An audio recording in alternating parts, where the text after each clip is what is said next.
अस्सलाम वालेकुम नाजरीन, कश्मीर क्राउन देखने वाले आप सभी व्यूवर्स का हम वेलकम करते हैं। जैसा कि आप जानते हैं कि आजकल रियासत में सियासी माहौल चल रहा है, इलेक्शंस का माहौल चल रहा है। हालांकि बिगुल अभी नहीं बजा है, लेकिन फिर भी जो सियासी रहनुमा हैं वो इस वक्त अपनी अपनी कंस्टिट्यूंसीज़ में ख़ीमा ज़न हैं।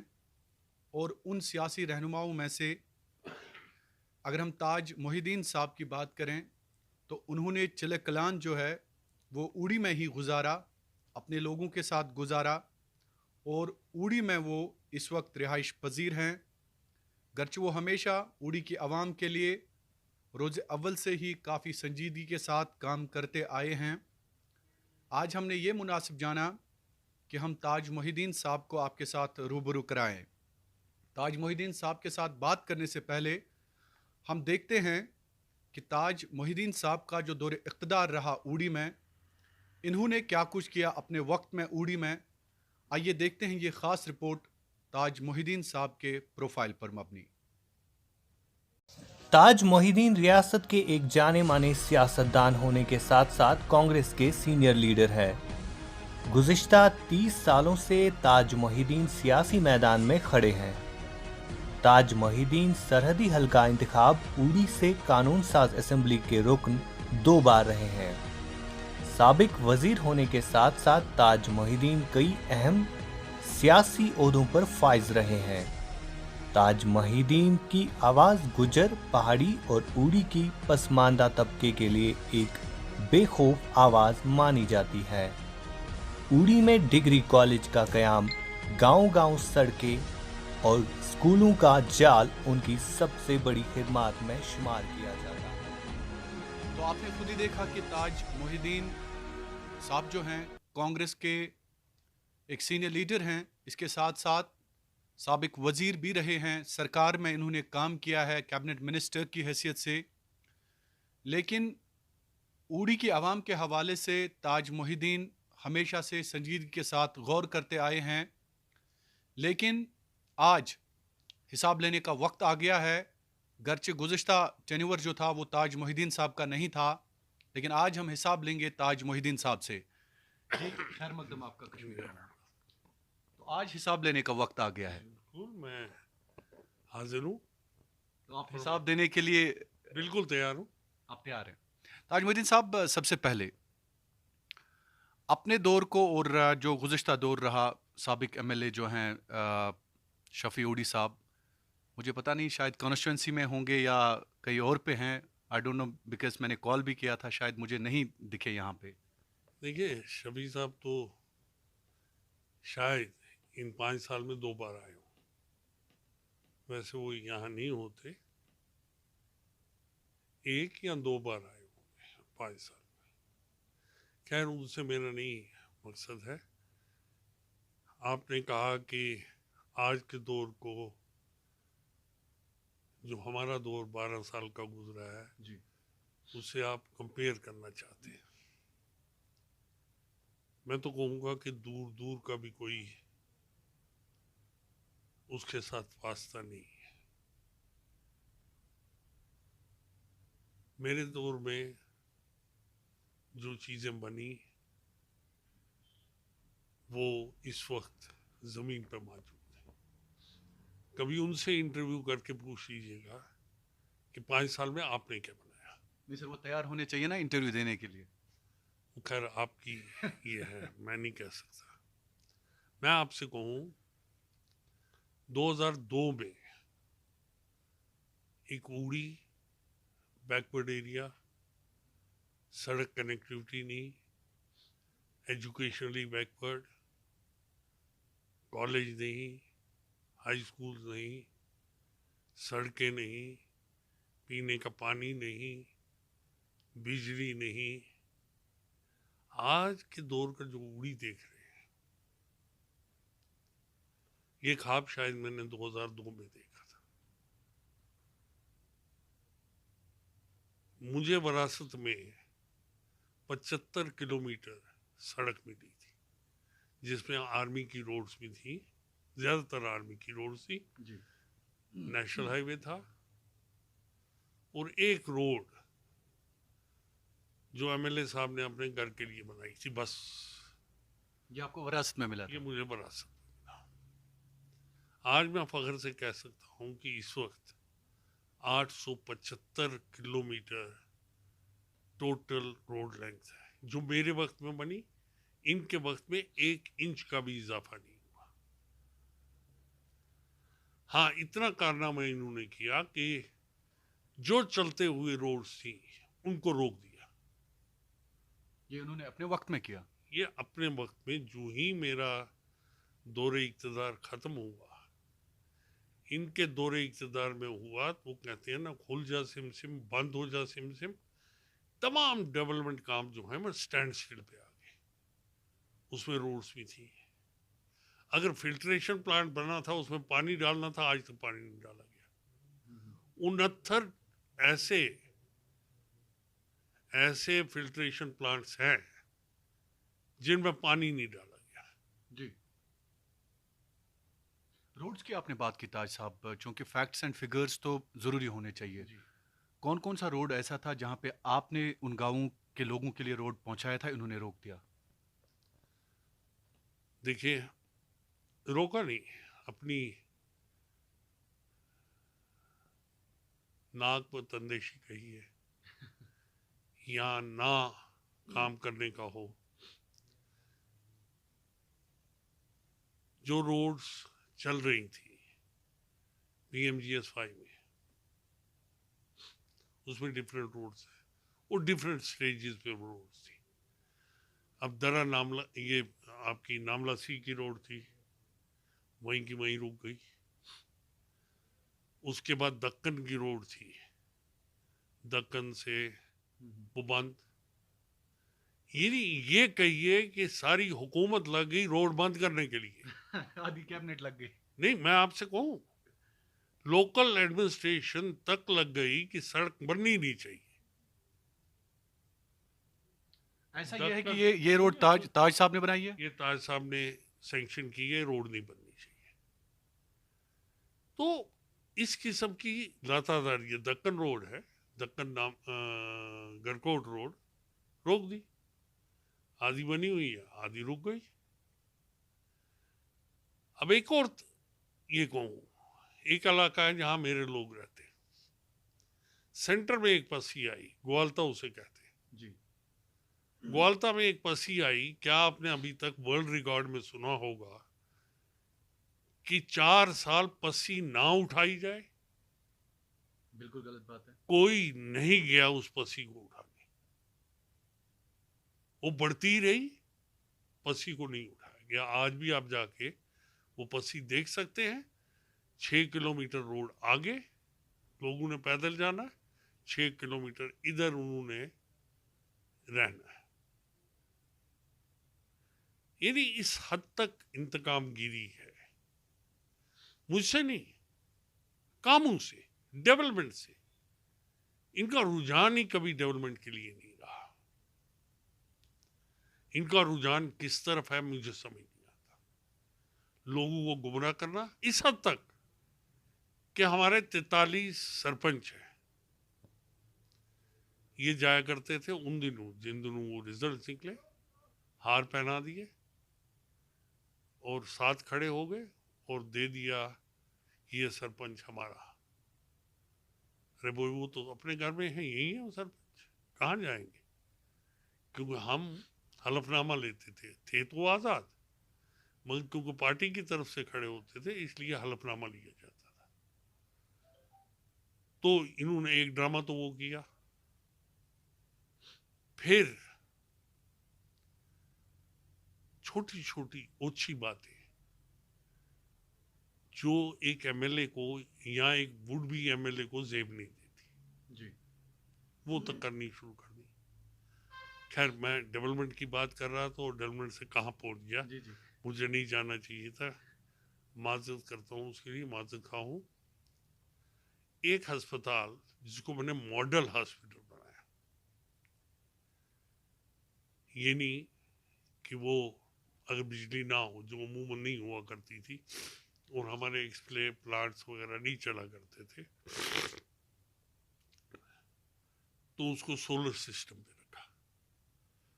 वहाँ टेली मेडिसिन लगाया। टेली मेडिसिन समझा दूँ, वो टेली मेडिसिन किसने उसका इफ्तिताह किया? प्रेसिडेंट ऑफ इंडिया ने, उड़ी में। उड़ी में। जी। ये डायरेक्टली अर्थ स्टेशन से है कनेक्टेड, इसको इससे नहीं चलना है, अर्थ स्टेशन अपना है। आज जाके उसकी हालत देखिए, उनसे पूछिए वो टेलीमेडिसिन कहाँ गया, जिससे खुद अबू कलाम साहब ने 3 इंस्टीट्यूट्स के साथ हिंदुस्तान की बात की, उनको टेस्ट केसेस दिखाए, क्योंकि वो साइंटिस्ट थे। वो मेरी बात से तो मुतमईन नहीं होते थे जब तक खुद ना हो। उनने कहा ये एक्सरे कैसे लोड होगा, ये कैसे उसको दिखाया जाएगा, और खुद डॉक्टरों से बात की। यहाँ हर स्ट्रीम में डॉक्टर था, इन्हें खुद कफील हॉस्पिटल था। आज उस हॉस्पिटल की गंदगी और कुत्ते घूमते हैं और स्टाफ है ही नहीं। ताई साहब, तिब्बी सहूलियात के हवाले से मैं बता दूं कि हमने भी एक रिपोर्ट किया था लास्ट टाइम उड़ी से कि उड़ीज health is not well. Doctor नहीं है उड़ी में, आपके उड़ी में जो सब सेंटर्स है वो बंद रहते हैं, कोई अकाउंटेबिलिटी नहीं है। तो ताज साहब ने अपने टेन्यूवर की नहीं, अपोजिशन के टेन्यूवर में, जब शफी साहब एमएलए थे, तो आपने इनको अपोजिशन क्यों नहीं की कि आप भाई करते क्या हो? बहुत बार, मगर टस से मस हो, ये एमएलए की जिम्मेदारी है। जी। देखिए, बात सीधी सियासी है।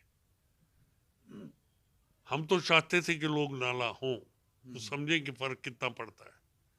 ताज मोहिद्दीन के दौर में क्या था, आज क्या है। जी। आदमी खुदगर्ज होता है, मैं मानता हूँ। जी। इसलिए हमने इनको करने दिया जो ये करना चाहते थे।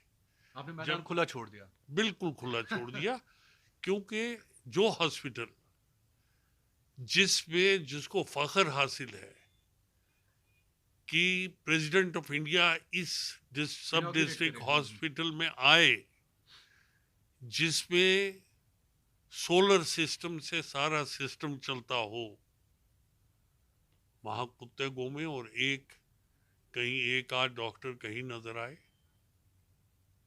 और बुनियार के हॉस्पिटल का भी यही कर दिया। ये 6 PHCs मैंने खोली हैं, बड़ी बड़ी बिल्डिंग्स देखेंगे आप। एक मोहरा में यहाँ से जाते ही आपको नजर आ जाएगी, दनी सईदा में मिलेगी आपको, त्रिकांजन में मिलेगी, बड़े हॉस्पिटल्स, 50 बेडेड हॉस्पिटल्स। फिर आपको यहाँ बिमियार में मिलेगी, पहलीपोरा में मिलेगी।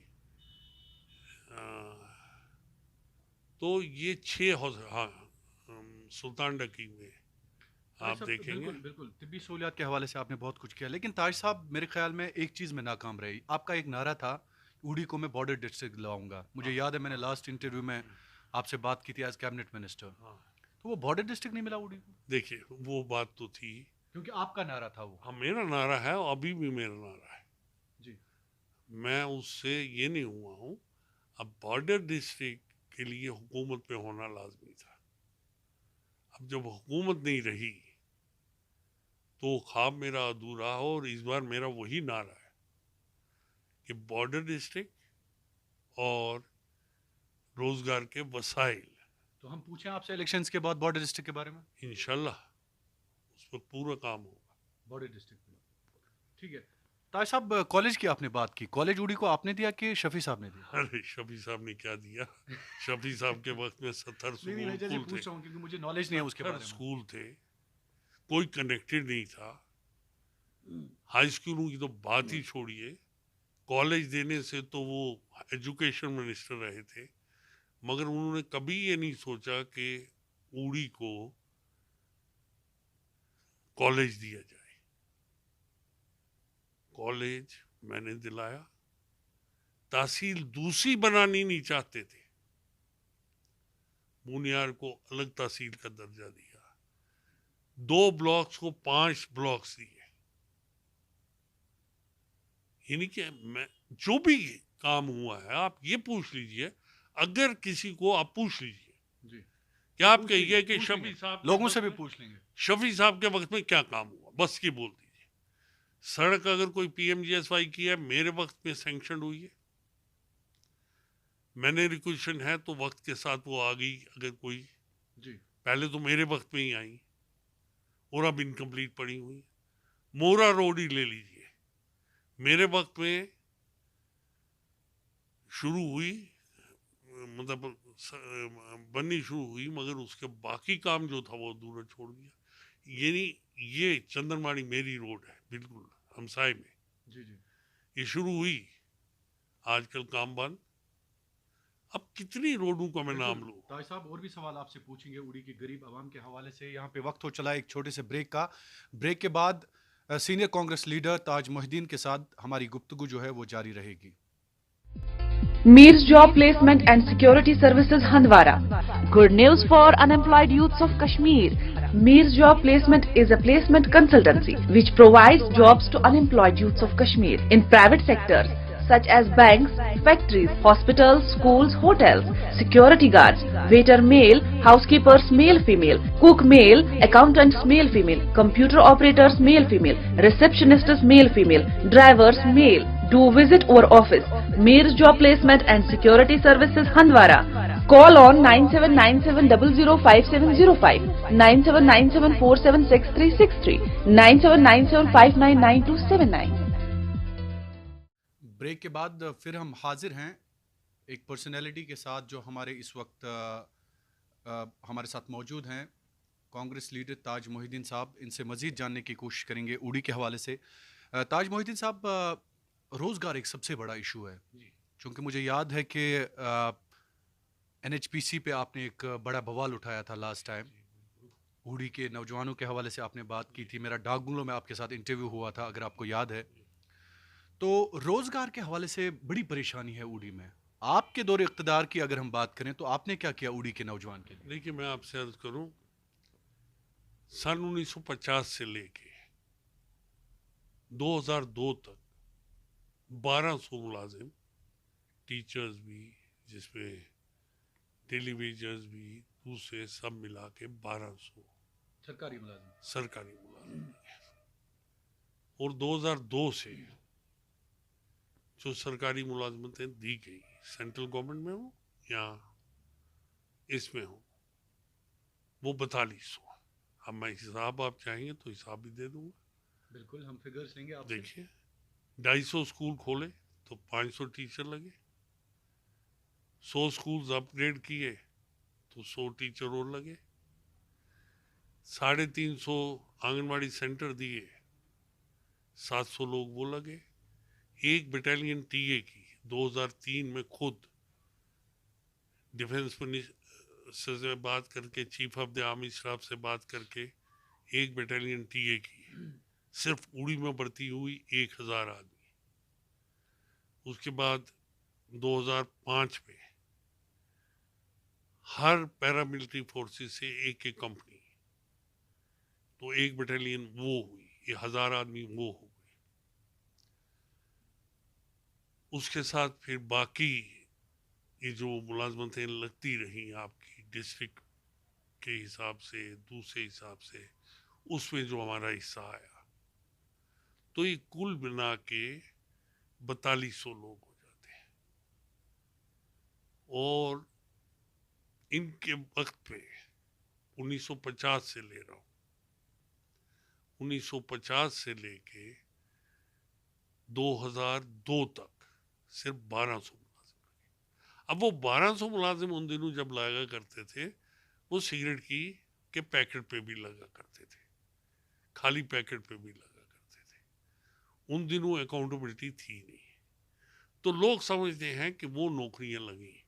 हमारे यहाँ नौकरियां लगी, मेरिट पे लगी, किसी की कोई सिफारिश नहीं, वो किस पार्टी से, किससे ताल्लुक़ रखता था, कोई दखल नहीं, जिसका मेरिट था वो आया। यहाँ कोई उंगली उठा के ताज मोहिद्दीन पे ये नहीं कह सकता कि इसने अपनी पार्टी के आदमी लगाए, हमारे छोड़ दिए। बिल्कुल।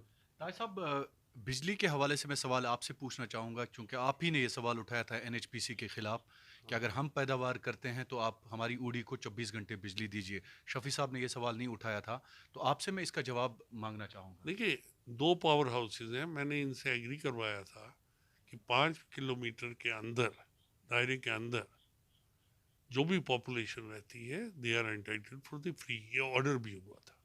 अच्छा, फ्री भी? हाँ, free electricity 5 kilometre power house के दायरे में। उसके नक्शे भी बने हुए हैं, अभी आपको दिखा देता हूँ। मगर मेरे जाने के बाद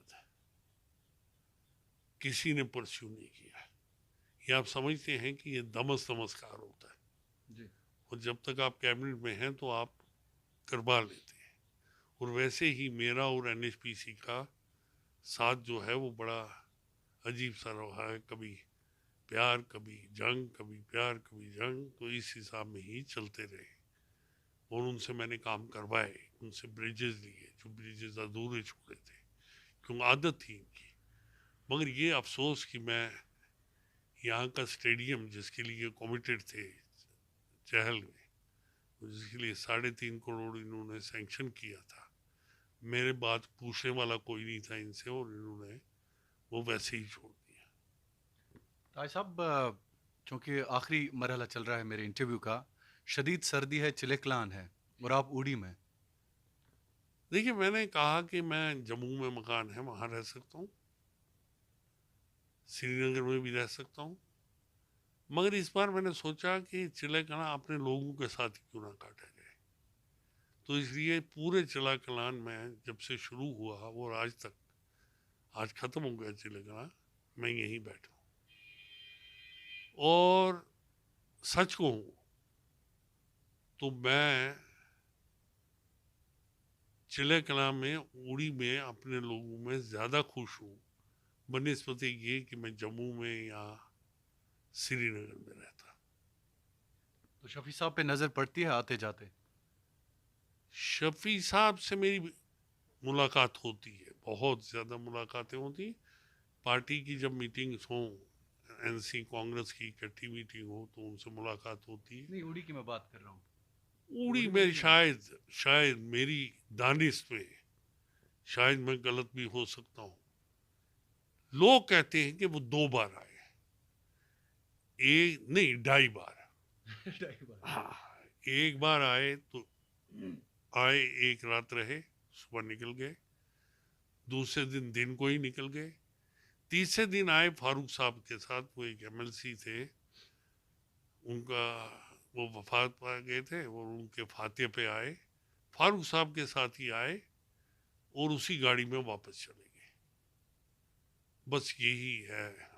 भाई साहब, हाल ही में एक दिलदोज वाक़या पेश आया उड़ी में, कई मजदूर मरे, तो उनके हवाले से आपका क्या कहना है? देखिए, उनका सारा बंदोबस्त जो है, मैं जम्मू में था उस दिन जब ये वाक़ा हुआ और गवर्नर साहब से मिला। गवर्नर साहब वाज काइंड इनफ, उसने हेलीकॉप्टर का बंदोबस्त कर दिया, पुलिस को अलर्ट कर दिया और 2-2 लाख रुपए मेरे सामने डायरेक्शन दे दी कि उनको दिया जाए। एमएलए साहब ने शायद कोई बात भी नहीं की, शायद अफसोस भी नहीं किया। मैंने किसी अखबार में उनकी तरफ से अफसोस करने का या उस पर अफसोस जाहिर करने के लिए कोई प्रेस नोट मेरी नज़र से नहीं गुजरा। और जाने की तो बात ही नहीं, वो वहाँ कहाँ जाते।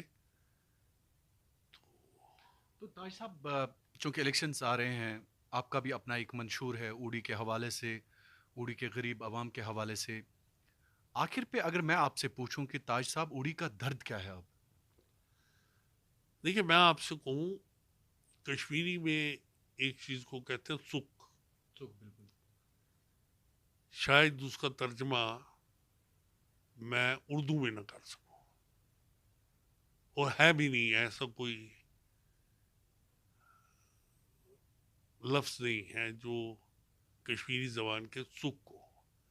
ताज मोहिद्दीन को उड़ी का सुख है। वो उड़ी के दर्द को जानता हूँ, उड़ी के लोगों को जानता हूँ, उड़ी के लोगों की मुश्किलात क्या है वो जानता हूँ।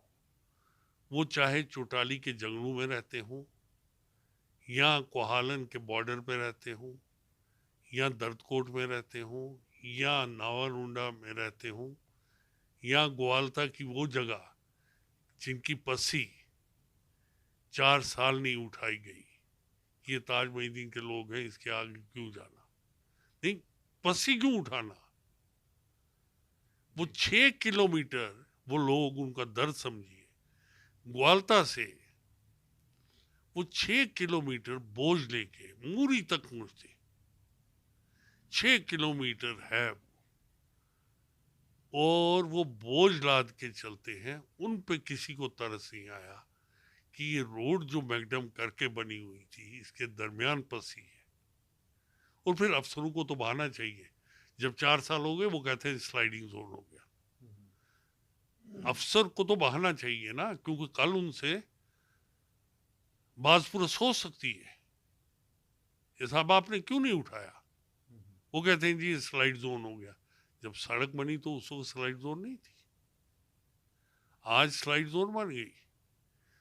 तो ये जो होता है, फर्क कितना ही है कि मैंने बिला लिहाज जात पात, पार्टी पोजीशन, मैंने यहाँ लोगों के साथ दर्द बांटा है, मैंने यहाँ लोगों के काम किए हैं, लोग मुझे चाहते हैं। पिछली बार मैं इलेक्शन हार गया, कोई बात नहीं, हार जीत इलेक्शन लगती है, क्योंकि हो सकता है मेरा दिमाग खराब हो गया था। आप मानते हैं? मानता हूँ, हो सकता है मैं ज़्यादा कंप्लेसेंट हो गया था कि मुझको हरा नहीं सकता कोई, मगर अल्लाह ताला को गुरूर पसंद नहीं जी। आप समझे, तो वो हो गया।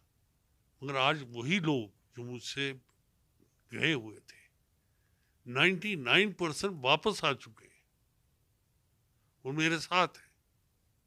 और उसकी मिसाल भी आपको दूं, जहां से 6000 वोट मेरे चले गए थे इकट्ठे, वो है नूर खां ब्लॉक। उसमें जब पंचायत के इलेक्शन हुए तो हमारी पार्टी ने 11 में से 9 सीटें ली, पीडीपी ने एक आजाद, और एनसी ने कोई नहीं। उसी ब्लॉक में? उसी ब्लॉक। इन जो ब्लॉक रिस्पॉन्सिबल था मुझको हराने के लिए, मैं उसकी बात करता हूँ। दरिया के पार से मुझे कम वोट मिले थे, आज वो सूरत हाल नहीं, लोग वापस आ चुके हैं। ये किस बात पे? मैं तो उड़ी की तरक्की के लिए हमेशा इलेक्शन लड़ता हूँ, तरक्की के लिए। मैंने उस तूफान में से उड़ी को निकाला है जब उड़ी खत्म हो गई थी 2005 में। 2003 से लेके 2005 तक जो 3 साल का था, 2.5 साल का वक्फा था, वो सारा तबाह बर्बाद हो गया। उड़ी मैंने 0 से शुरू की। इस एरिया में इस मकान के सिवा कोई मकान नहीं था। अगर कैबिनेट मिनिस्टर कोई बाहर से आता तो यहीं ठहरता था, या आर्मी की बैरक्स थी जो जलजले से नहीं गिरी। मैंने उड़ी को स्क्रैच से फिर बनाया। उड़ी के 22,000 मकान गिर चुके थे, 22,000 मकान नए बने, वो ताज मोहिद्दीन के वक्त में बने। और शायद मैं नहीं समझता कि शफी साहब उन दिनों एक दिन भी यहाँ आया हो। मैंने लोगों को बिलखते हुए देखा है।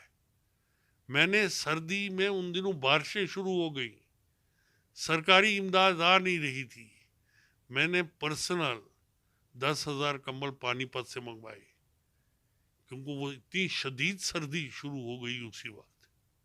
वो भी था। बातें तो करने को क्या है, बातें तो सब कर सकते हैं।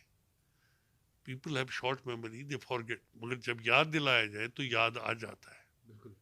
आज लोगों को वो एहसास वापस आ चुका है कि ताज मोहिद्दीन ने उड़ी को स्क्रैच से फिर बनाया। या आपका जो पार वाला इलाका है या इस तरफ है, एक मकान एग्जिस्ट नहीं करता था, एक मकान नहीं। 3 पोस्ट मकानों की तो बात ही नहीं, उड़ी में कोठे हुए करते थे। बिल्कुल। बहरहाल ताज साहब, इस वक्त की कमी है, लेकिन हम आपको डिस्टर्ब करते रहेंगे उड़ी की आवाम के लिए। जरूर बार बार आपका बहुत बहुत शुक्रिया, आपने बात की कश्मीर क्राउन के साथ। तो बात कर रहे थे सीनियर कांग्रेस लीडर और साबिक वज़ीर और उड़ी की आवाम के रहनुमा ताज मोहिद्दीन साहब। इनका यही मानना है कि उड़ी के उन लोगों का दर्द मैं खूब से जानता हूँ, उन माँओं, उन बहनों, उन बुज़ुर्गों, उन बच्चों का दर्द मैं खूब जानता हूँ, जो बच्चे आज भी रोज़गार के लिए तरसते हैं, जिन माँओं को आज भी पीने के साफ पानी का इंतज़ार है, जो लोग आज भी गुप्त अंधेरे में ज़िंदगी गुजार रहे हैं। बात कर रहे थे ताज मोहिद्दीन साहब। कश्मीर क्राउन पर आप सबका बने रहने के लिए बहुत बहुत शुक्रिया।